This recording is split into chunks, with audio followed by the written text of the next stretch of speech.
അപ്പം അങ്ങനെ ചെറുപ്പം മുതലേ എൻ്റെ ഓർമ്മ മുതലേ ഞാനൊരു ഗോൾ കീപ്പറായിരുന്നു.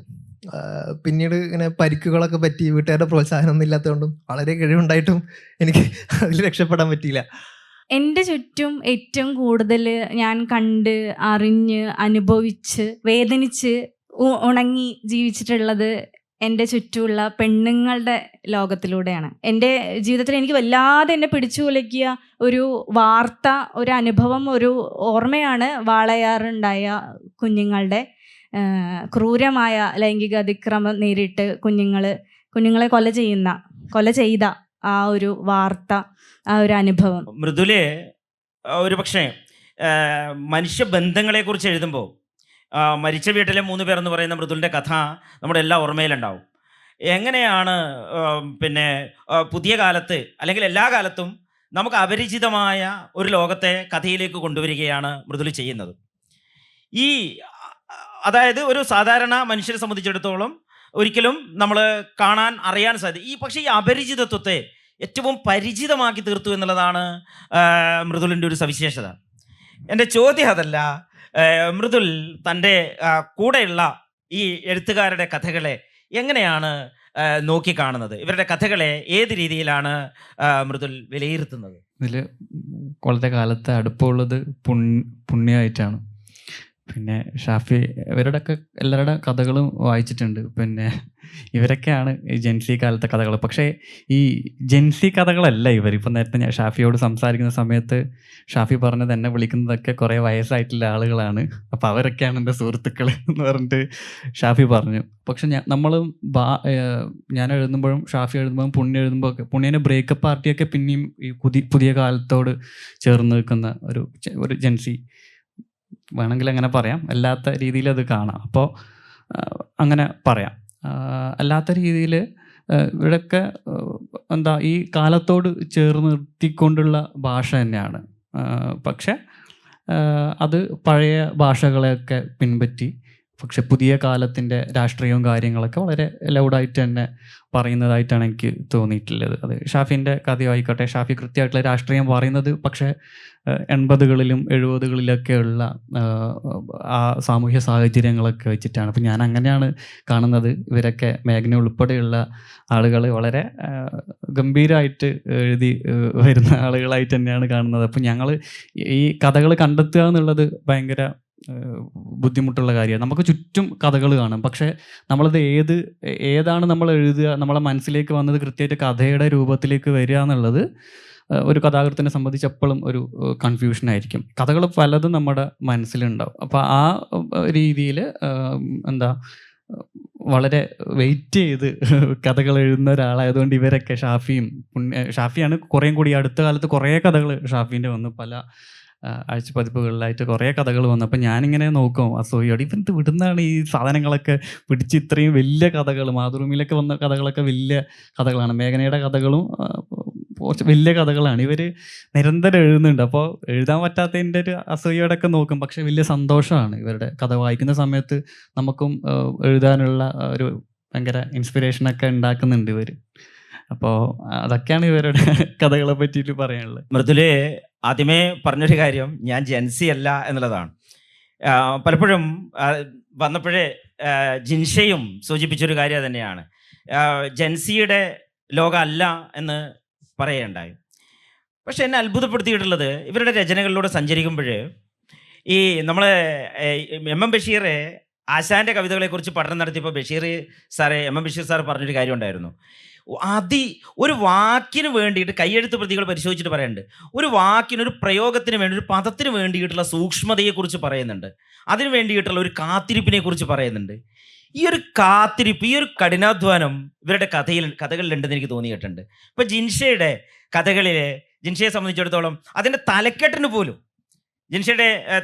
പോലും അതിന് വേണ്ടിയിട്ട് ജിൻഷ എടുക്കുന്ന പിന്നെ ഒരു കാത്തിരിപ്പോ അല്ലെങ്കിൽ ഏറ്റവും അനുയോജ്യമായ നമുക്ക് അത്രമേൽ പരിചിതമല്ലാത്ത തലക്കെട്ടുകളിലേക്ക് ജിൻഷ എത്തിച്ചേരുന്നുണ്ട്.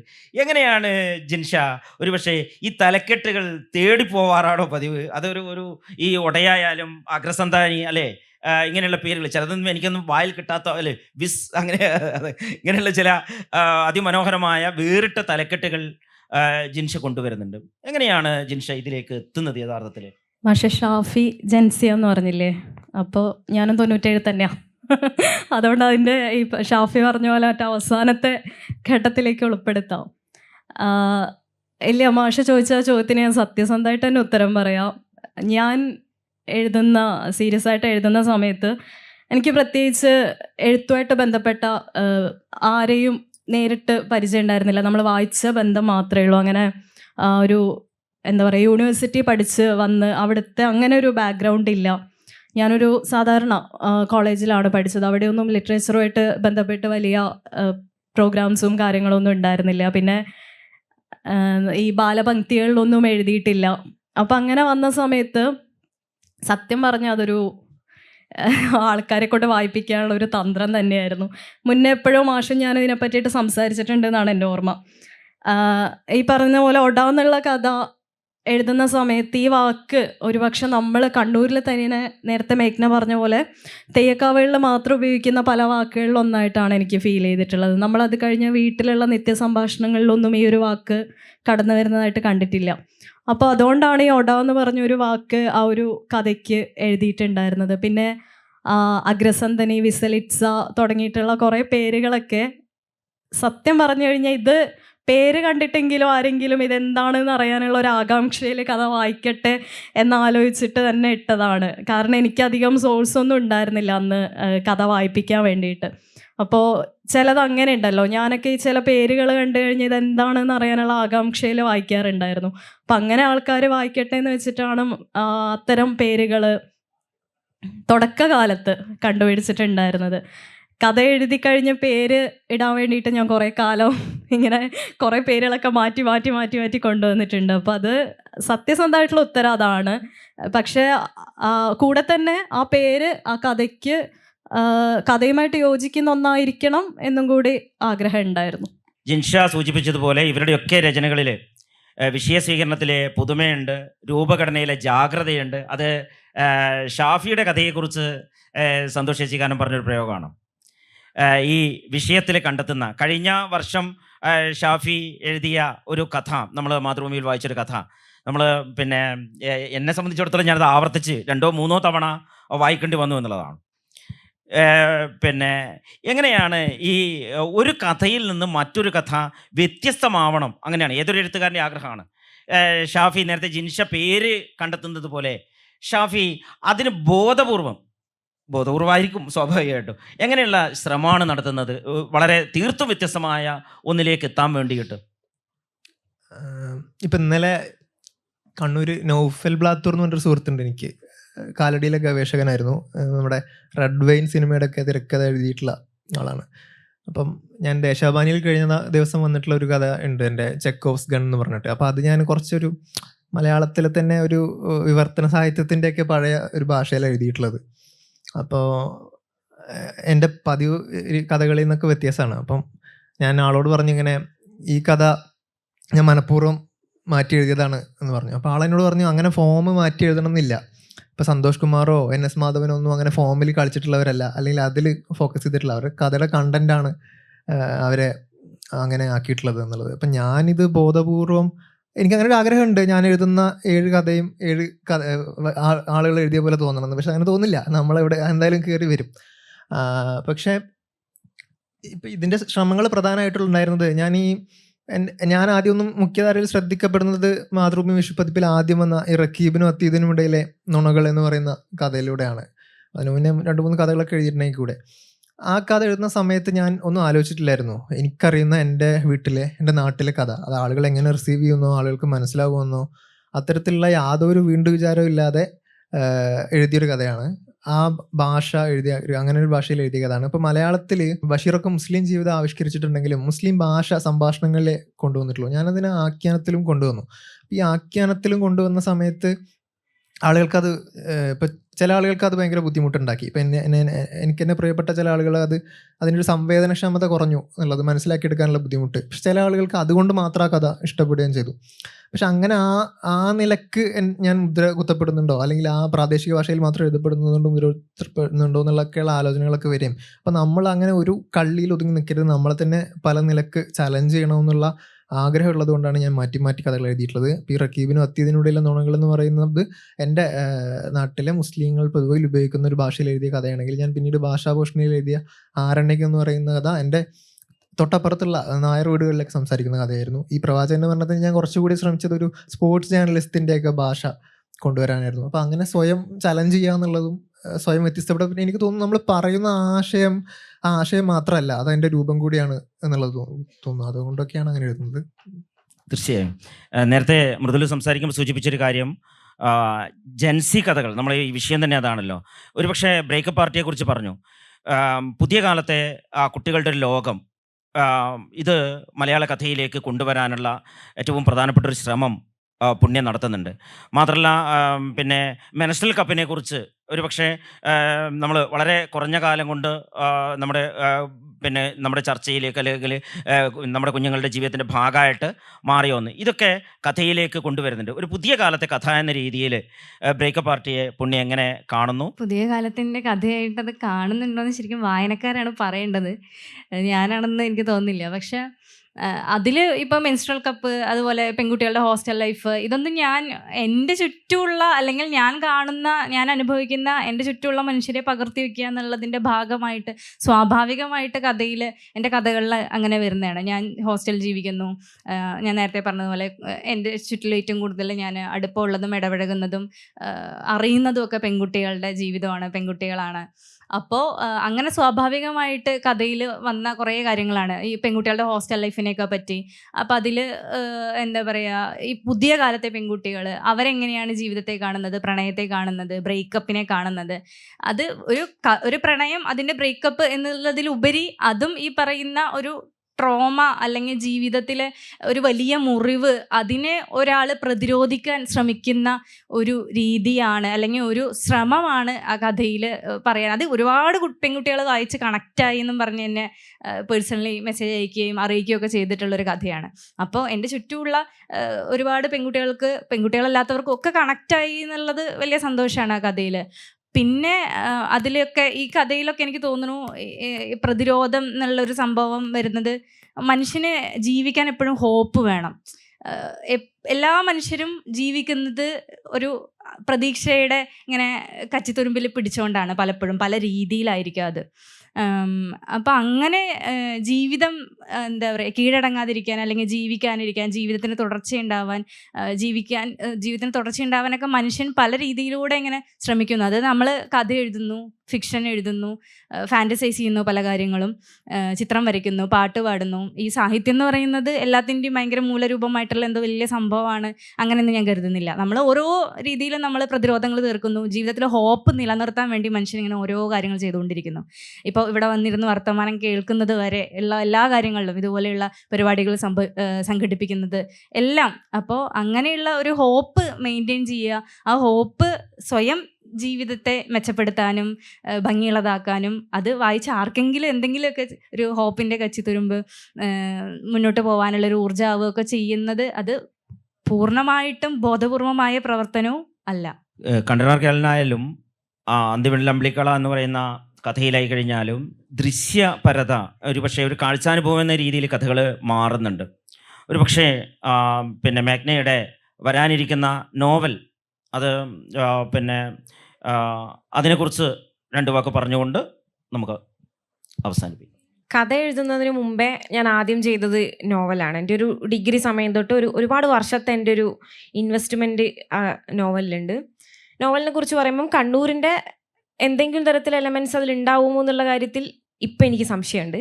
കാരണം അതിൻ്റെ ഭാഷ ചിലപ്പോൾ ഉണ്ടായേക്കാം, പക്ഷേ ഈ പറയുന്നത് പോലെ തന്നെ ഒരു തെയ്യത്തിൻ്റെ എലമെൻ്റ് ഒന്നും ഉറപ്പായിട്ടും അതിൽ എവിടെയും വരുന്നില്ല. ഒരു നെയ്ത്ത് കമ്മ്യൂണിറ്റിയായി ബന്ധപ്പെട്ടിട്ടുള്ള ഒരു ജീവിതം എങ്ങനെയാണ് അവർ പിന്നെ സർവൈവ് ചെയ്യുന്നത് എന്നുള്ളൊരു സാധനം.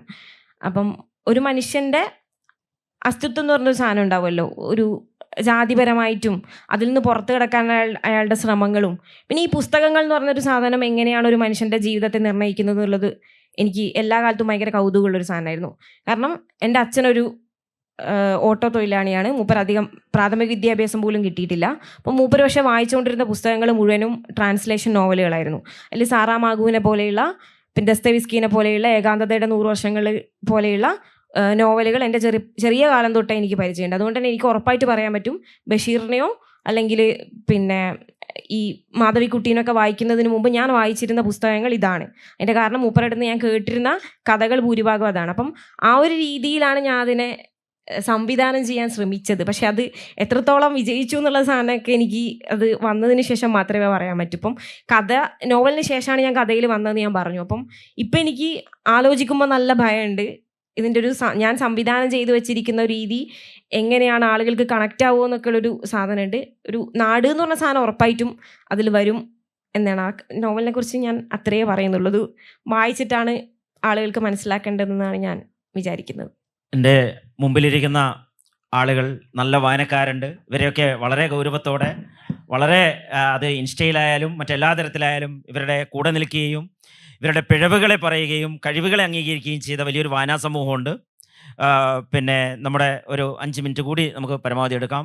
എവിടെ ഇരിക്കുന്നവർക്ക് നമ്മുടെ പ്രിയപ്പെട്ട എഴുത്തുകാരോട് എന്തെങ്കിലും ചോദിക്കാനുണ്ടെങ്കിൽ അതിനുള്ള അവസരമാണ്. നന്ദി, നമസ്കാരം. കൈരളി ഇത്തരം യുവ എഴുത്തുകാർക്ക് ഒരു അവസരം നൽകിയതിന് വളരെ അവരെ ആശംസിക്കുകയാണ്. ഞാൻ ഈ പുതുകാല എഴുത്തുകാരോട് ഒരു ചോദ്യം ചോദിക്കുകയാണ്. മുൻപ് Pattathuvila Karunakaran, M Sukumaran, PK Nanu, UP ജയരാജാദ്, പിന്നെ ഇപ്പോൾ പല എഴുത്തുകാരും പുതുകാല രാഷ്ട്രീയ സാമൂഹ്യാവസ്ഥകൾ അവരുടെ കഥകളിൽ രൂപപ്പെടുത്താറുണ്ട്. പക്ഷേ ന്യൂജൻ കാലത്തെ എഴുത്തുകാർ പ്രാന്തവൽക്കരിക്കപ്പെട്ട ജീവിതങ്ങൾ മാത്രമാണ് കൂടുതലായി എഴുതുന്നത് കാണുന്നത്. എന്തുകൊണ്ട് ന്യൂജൻ എഴുത്തുകാർ പുതുകാല രാഷ്ട്രീയം അവരുടെ കഥകളിൽ സന്നിവേശിപ്പിക്കുന്നില്ല?